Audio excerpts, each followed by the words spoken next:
Welcome to the Real News Network. I'm Jessica Devereaux in Baltimore, and welcome to this edition of the Ford Report. Now joining us from New Jersey is Glen Ford. Glen is the co-founder and executive editor of the Black Agenda Report and the author of the book The Big Lie, an analysis of U.S. media coverage of the Grenada invasion. Thanks for joining us, Glen.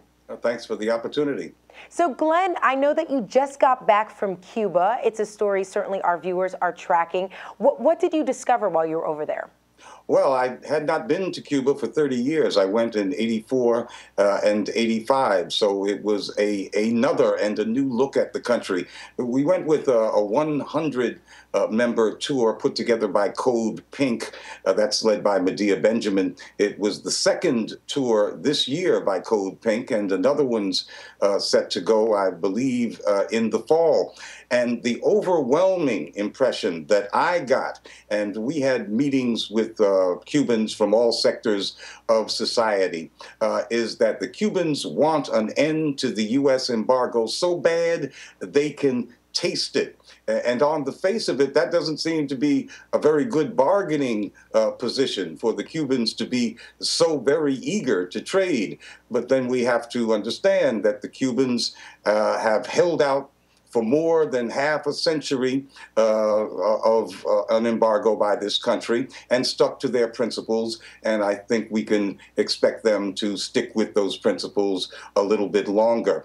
Cuba needs everything, and including more visitation from the north. Their biggest partner in terms of tourism is Canada.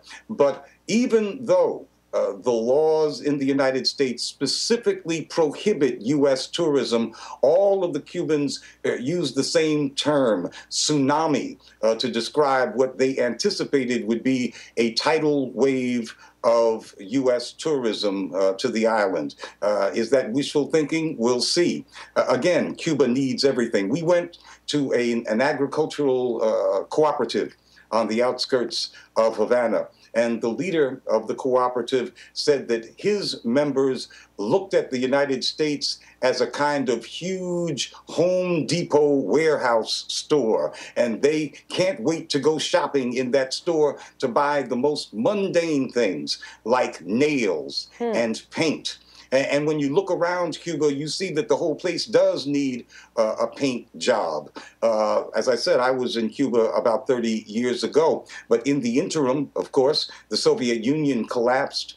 Cuba lost 85% of its foreign trade, and that meant that its internal economy just about collapsed. And they called that a special period.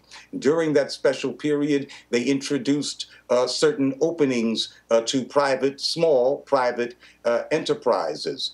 In a way, this special period is still with us because those openings remained and are now being expanded upon, and more are anticipated as they anticipate a larger arena of trade with the end of the embargo. And some people, some supporters of Cuba in the United States, believe that this is a kind of slippery slope. I think that the Cuban leadership is very much aware of the dangers of allowing new class structures to reemerge in Cuba, and especially dangerous when we're talking about more interaction with the great Home Depot, the great aggressive Home Depot store to the north. So we may have to conclude that this period, the one we're in right now, is actually the most dangerous yet for the Cuban Revolution. How do they plan on guarding themselves from going down that slippery slope?